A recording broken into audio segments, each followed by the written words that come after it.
En el presente podcast hemos querido comparar la idea de individualismo como signo de la modernidad de Emil Durkheim y de Gustavo Bueno, por las importantes semejanzas entre ambos autores, semejanzas que no excluyen también algunas diferencias muy importantes. Veremos primero la idea de individualismo de Emil Durkheim y posteriormente la de Gustavo Bueno.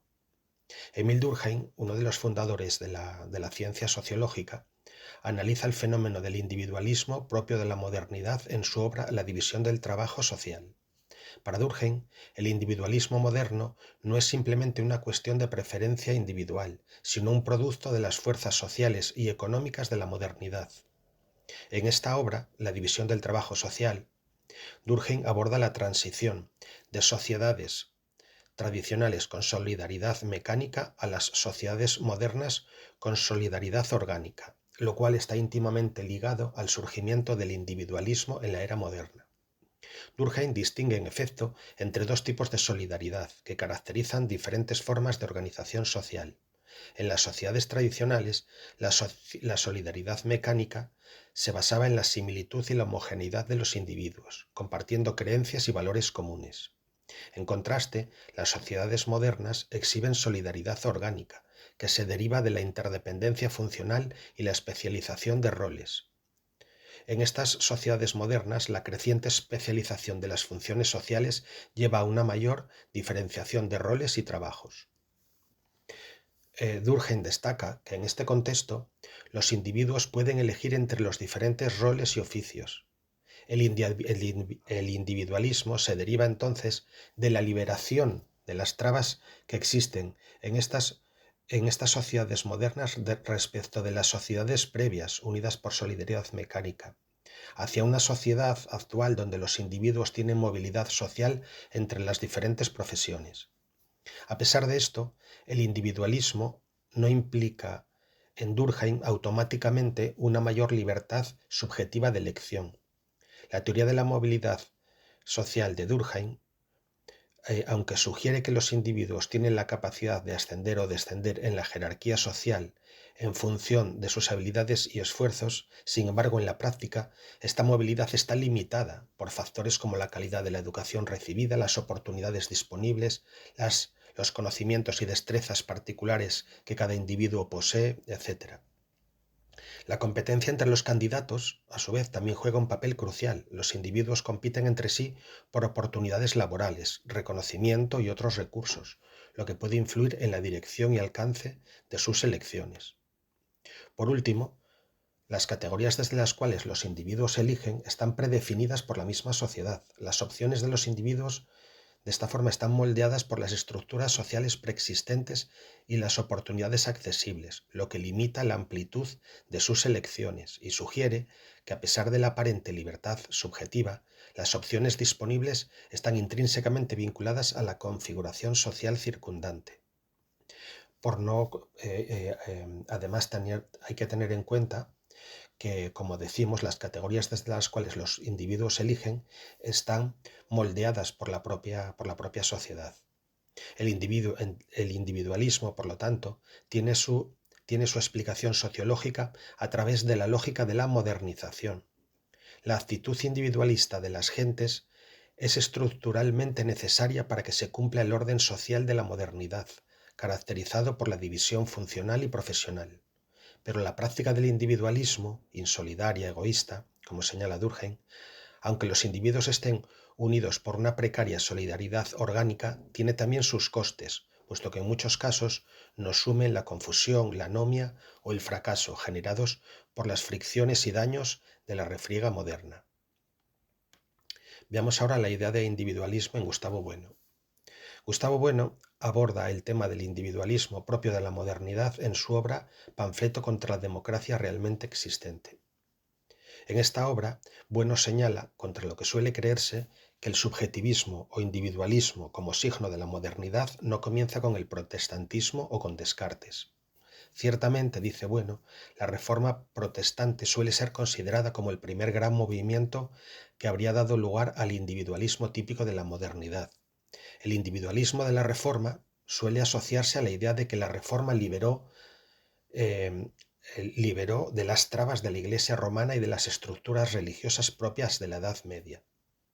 y este proceso ha solido ser entendido como un proceso que conduce al individualismo moderno. Sin embargo, los movimientos que en el protestantismo se liberan de las trabas religiosas de la Iglesia no lo hacen en nombre del individuo, dice Bueno, sino que se liberan en nombre de sus respectivas comunidades religiosas. Por lo tanto, no se trata de una libertad a título individual, donde unos individuos pueden elegir entre unas comunidades religiosas u otras, sino que es una libertad de tipo social, grupal, unas comunidades que se liberan de otras y que se liberan sobre todo de la iglesia, de las estructuras de la Iglesia romana. El propio ego cartesiano, dice Bueno, es un ego que sigue envuelto por la idea de Dios, que sigue envuelto por Dios. Es un ego que está constantemente pensando y conmensurando la realidad, pero envuelto siempre por la idea de Dios. No negamos, dice Bueno, que en el plano ideológico la liberación de las trabas medievales haya sido efectivamente conceptualizada por teólogos o filósofos como Lutero o Kant como una conquista de la individualidad, de la autoconciencia, del libre examen. Dios habla directamente ya a mi conciencia y no a través de Roma, de mi autonomía moral, del imperativo categórico frente a los mandatos heterónimos. Pero lo que conduce a la ideología moderna de la subjetividad no son Lutero, ni Descartes, ni Kant, sino la nueva posición del hombre respecto de las nuevas estructuras económicas y políticas. Se trata de una libertad objetiva que opera en el mercado capitalista y en las modernas democracias, donde los individuos, formando grupos y clases, eligen productos, bienes, candidatos, iglesias, etc. Pero los eligen no a título individual, sino en tanto que forman parte de estos grupos y clases.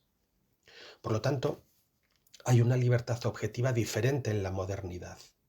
Pero esta libertad no es muy importante, no es a nivel individual, sino es una libertad a nivel estadístico, pues en este proceso de elección el individuo no es libre, pues está siempre condicionado por todo tipo de condicionamientos.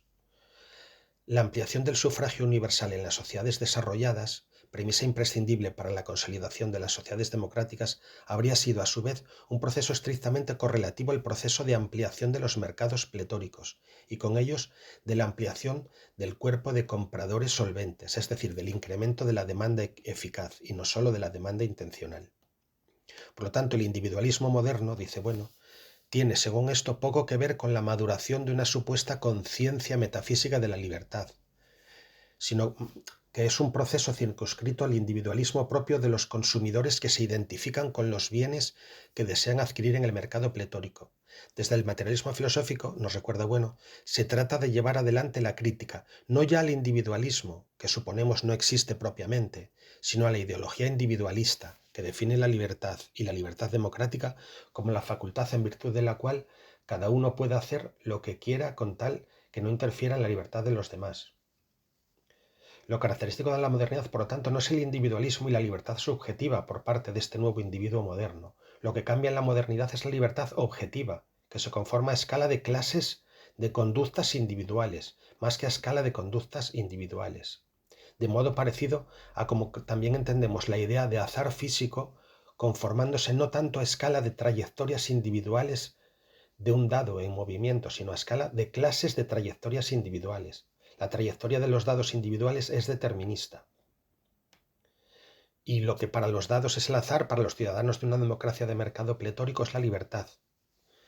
Aunque cada ciudadano está determinado por su idiosincrasia, propaganda, influencia a otras personas, a seleccionar lo que selecciona, a un bien o a un candidato, es decir, aunque su elección no fuese un resultado de su libre arbitrio, sin embargo, es suficiente para hablar de libertad objetiva, política o de mercado, que haya una pluralidad de ofertas de bienes y de candidatos, así como una pluralidad de especies de electores. Por lo tanto, para concluir, el individualismo moderno es una ideología oscurantista, que no se refiere ni puede referirse a una conciencia subjetiva más libre, sino a un nuevo tipo de libertad objetiva surgida en la modernidad y ligada al mercado y a la sociedad democrática. Y hasta aquí las ideas de individualismo de ambos autores, de Durkheim y de Gustavo Bueno. Las semejanzas son muy importantes. Ambos autores hablan de una libertad objetiva más que subjetiva, y ambos la ligan a las estructuras económicas y políticas de la modernidad. La diferencia, acaso, hay que ponerla en que Durkheim habla de la sociedad en términos más próximos al funcionalismo estructural, y Bueno habla de la sociedad en términos más próximos a las teorías del conflicto. Pero sobre esto hablaremos en otro episodio.